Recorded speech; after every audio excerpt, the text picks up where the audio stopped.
A todos os amados. Boa noite você, meu querido irmão e irmã em Cristo, você que tem acompanhado os nossos devocionais. Hoje estamos no dia 3 já de agosto do ano de 2020 e mais uma vez estamos aqui para aprender um pouco da palavra do Senhor Deus.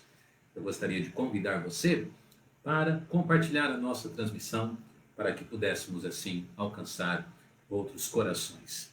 E que o Senhor Deus possa ser engrandecido em tudo aquilo que vamos fazer aqui, a partir de agora, nesses poucos minutos que estamos separando todos os dias à noite para aprendermos da palavra do Senhor. Estamos começando hoje uma nova série de devocionais. Semana passada, concluímos uma série com os milagres do Senhor Jesus Cristo no Novo Testamento, no seu ministério terreno, é claro. Agora, nós vamos estar começando uma nova série, conforme já foi anunciado ontem à noite, no nosso culto, e também a propaganda que nós colocamos na nossa própria página do Facebook. Portanto, hoje nós vamos começar uma série de devocionais intitulada Os Atos dos Apóstolos. É claro que os textos que vamos estudar, eles estão contidos no livro de Atos. Ele tem justamente esse título, esse livro tem esse nome, porque fala exatamente daquilo que os apóstolos eles fizeram depois da ascensão do Senhor Jesus Cristo e principalmente depois da vinda, da chegada, da promessa do Espírito Santo de Deus se concretizando e vindo e se estabelecendo na vida da igreja. O livro de Atos ele é um livro que deve ser interpretado de maneira correta e sábia, pois é um livro que nós poderíamos chamá-lo assim de um livro transitório, que sai dos evangelhos, Mateus, Marcos, Lucas e João, que tratam sobre o ministério terreno do Senhor Jesus Cristo e depois entra com a vida da igreja, sendo atuante, ali em várias passagens bíblicas que dali em diante são escritas através dos seus autores, dos livros e acima de tudo do Espírito Santo de Deus. Os homens foram inspirados pelo Espírito Santo de Deus. Eu gostaria assim que nós estivéssemos ouvindo cada devocional de uma maneira muito especial. Sabe por quê? Porque nós vamos entender, de acordo com a Bíblia, que Deus quer usar as nossas vidas. E eu gostaria de, gostaria que você realmente estivesse prestando atenção e vendo que Deus também quer usar a mim e a você na sua obra. Tá certo? Portanto, que os atos dos apóstolos, eles possam assim contagiar a mim e a você, para que possamos ser assim melhores crentes no Senhor Jesus Cristo. E hoje à noite, então nós vamos dar o pontapé inicial e vamos começar com uma passagem muito rica, cheia de ensinamentos. É claro que vamos precisar resumi-la e falar sobre alguns pontos que queremos destacar. Portanto, hoje, segunda-feira, dia 3 de agosto do ano de 2020, vamos ao nosso devocional. Obrigado pelo seu boa noite, sua palavra de carinho, de gratidão, de apoio, de incentivo. Que o Senhor Deus esteja abençoando a cada um daqueles que estão presentes conosco aqui. Vamos orar e pedir as bênçãos de Deus. Pai, obrigado por tudo aquilo que o Senhor tem feito por nós. Abençoe a transmissão. Que tudo possa correr bem e que o Senhor seja engrandecido através do ensinamento da palavra. É a minha oração em nome de Jesus. Amém e amém. Muito bem, vamos à passagem bíblica. Eu convido você então a, é claro, irmos ao livro de Atos e a porção bíblica está em Atos capítulo 2, versículo 36. Atos capítulo 2, versículo 36 diz ali na projeção, e a palavra de Deus também está aqui na mesa, vou ler, você pode acompanhar. Saiba, pois, com certeza, toda a casa de Israel, que a esse Jesus, a quem vós crucificastes, Deus o fez, Senhor e Cristo. Hoje à noite, nós vamos falar sobre o pregador restaurado. Sim, já oramos? Então vamos introduzir. Hoje nós vamos falar no nosso devocional sobre um dos discursos mais famosos da Bíblia. É uma pregação mesmo. Esse contexto aqui de Atos capítulo 2, da porção aí do 14 até o 36, Pedro, ele se levanta e ele começa ali a pregar, a falar a palavra de Deus, a até inclusive esclarecer muitas coisas. Nós devemos prestar atenção ao que acontece aqui, né? Sabe por quê, irmãos? Porque nós estamos falando de um texto logo após o Pentecostes. E não somente isso, mas nós estamos também falando de um texto de um homem, que é Pedro, logo após a sua traição, mas principalmente logo após a sua restauração. Aqui nós estamos falando sobre um crente restaurado. E por isso que o devocional hoje é muito importante. Porque muitas e muitas vezes nós pecamos contra Deus, muitas vezes nós erramos contra o Senhor, e nós precisamos, se é que queremos ser uma bênção nas mãos do Senhor, nós precisamos da restauração. E o Senhor faz isso nas nossas vidas. Eu creio piamente, olhando para a Bíblia, que o Senhor, Ele é o Deus dos recomeços. O Senhor é o Senhor dos recomeços. Eu sei que há erros que cometemos, que sequelas ficam, manchas, elas ficam, mas se existe alguém que perdoa nesse mundo, é o Deus de amor e de perdão. Por isso que ele realmente restaura os seus servos. Então aqui Pedro é um homem restaurado, tá certo? Então vamos ver alguns ensinamentos, porque Deus quer usar poderosamente os seus servos para a proclamação da sua palavra, para a salvação de almas, mas Ele vai usar aqueles que realmente estejam querendo ser usados e, acima de tudo, que permitem ser restaurados. Hoje à noite, então, nós vamos falar sobre o pregador restaurado. Veremos 4 motivos que fizeram do discurso de Pedro um dos grandes passos, né, aqui nesse livro, para que tantos e tantos e tantos se convertessem a Jesus Cristo. Vamos a eles?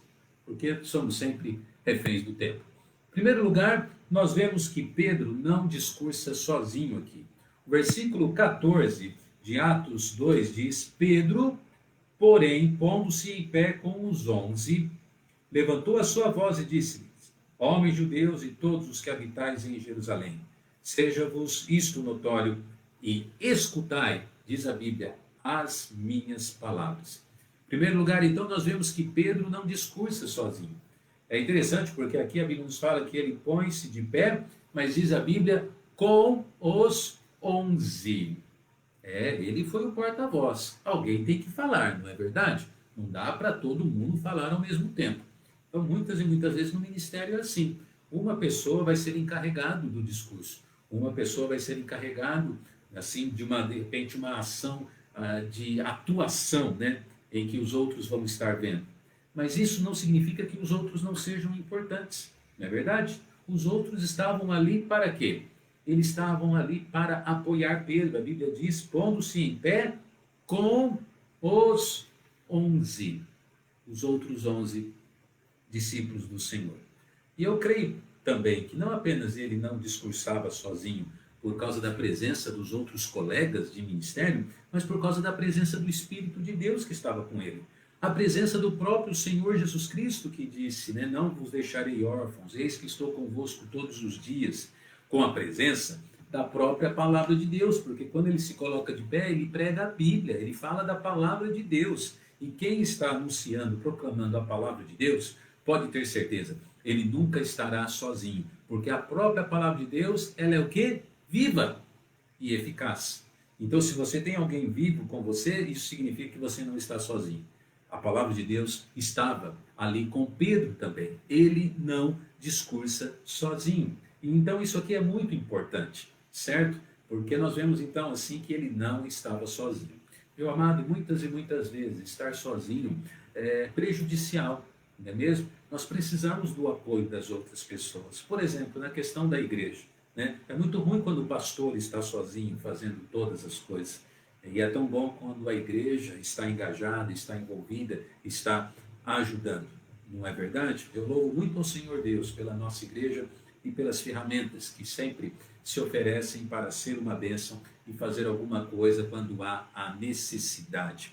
Isso não é assim no lar também? Não é importante que os cônjuges ambos estejam servindo a Deus, não esteja um discursando sozinho, mas estejam os dois, né, engajados, envolvidos na obra de Deus? E assim nós poderíamos ilustrar até mesmo em outras questões, né, como amigos de ministério, colegas pastores, ministérios de jovens, de crianças, EBF, nós acabamos de ter uma EBF, conferência, seja o que for. Então, se você é daqueles que tem cruzado os braços e não tem feito alguma coisa para ajudar aqueles que estão atuando, pense bem e creia nisso. Deus quer usar a sua vida, mesmo que for apenas para ficar de pé, mas apoiando aquele que está falando. Não, Pedro, não discursa sozinho. Segundo lugar, Pedro não demonstra medo. Olha só o que diz a Bíblia no versículo de número 15. Estes homens não estão embriagados, como vós pensais, sendo a terceira hora do dia. Em segundo lugar, Pedro demonstra ser um homem destemido. Bom, isso já fazia parte da sua personalidade, né? E aqui nós vemos como isso é importante também. A Bíblia nos fala, demonstra a sua prontidão, porque ele coloca-se de pé, né? Muitas vezes colocar-se de pé pode parecer uma coisa boba no texto, mas não é, porque a partir do momento que você se coloca de pé, você, que nem diz a expressão popular, né? Você está na linha de frente, você está dando a cara para bater. E, infelizmente, nós vivemos muitos dias em que os crentes não querem compromisso, eles não querem se expor. Ainda mais se tratando dos dias em que estamos vivendo, onde há uma perseguição tão grande contra a palavra de Deus, contra a igreja, contra os servos do Senhor, contra os padrões bíblicos. Não é verdade? A prova disso é o nosso presidente da República, que tem tentado valorizar a família, os padrões, né, bíblicos, e está sendo duramente atacado contra os órgãos, as entidades, as pessoas, os grupos que são contra os princípios da palavra de Deus. E por conta disso querem viver a sua vida depravada e desregrada. Pedro não demonstra medo. Não demonstra. Então nós vemos em segundo lugar isso, não é verdade? Como é importante. Os servos restaurados não podem ter medo. Eles têm que ter coragem. Então, em primeiro lugar, ele não discursa sozinho. Segundo, ele não demonstra medo. Em terceiro lugar, aqui nessa porção, nós vemos que ele não despreza a profecia. A Bíblia nos fala ali no versículo de número 16, mas isto aqui foi dito pelo profeta Joel. E diz o 17, nos últimos dias acontecerá, diz o Senhor. E ali o texto bíblico continua. Nós não temos muito tempo para entrar num texto tão longo, mas agora, em terceiro lugar, eu quero assim resumir explicando, né? Ele não despreza profecias. Ele valoriza o quê? Os textos bíblicos do Velho Testamento. Ele combate, né, os ataques daquelas pessoas contra o episódio do Pentecostes. Ele se defende não com os seus argumentos, mas com a palavra de Deus. Ele fala assim, eles não estão bêbados, como vocês estão acusando. Ainda mais numa hora do dia dessa, quem é que está bêbado numa hora assim? Eles não estão bêbados, mas aqui está se cumprindo aquilo que a palavra de Deus diz. Meu amado, sabe quando é que você está certo? Sabe quando é que nós estamos certos? Quando aquilo que você está fazendo tem base na palavra de Deus. É aí que você sabe que você está certo. Quando você não pode ser defendido pela palavra de Deus, fique esperto. Então, Deus não é um Deus de confusão. E aí você vai ter problemas.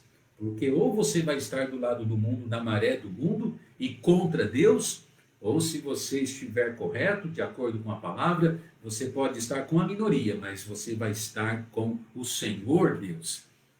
Pedro não despreza a profecia de Joel, né? Joel, ali no texto onde ele se referiu ali, capítulo 2, versículo 28 a 32, Joel escreveu sobre o Espírito de Deus, sobre os sinais de Deus e sobre a salvação em Deus.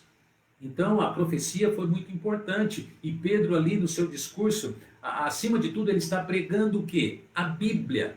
Os discursos dos púlpitos, os discursos das lives, os discursos das transmissões, os discursos dos cultos regulares. Se a igreja que você está congregando não é bíblica, realmente fundada em doutrinas da palavra, você deve ficar atento. Na verdade, você não deve nem entrar nesse lugar, porque realmente O diabo é o pai da mentira. E Deus, ele é a verdade. Não somente ele é o pai da verdade, mas ele é a própria verdade. Jesus Cristo disse: eu sou o caminho, a verdade e a vida.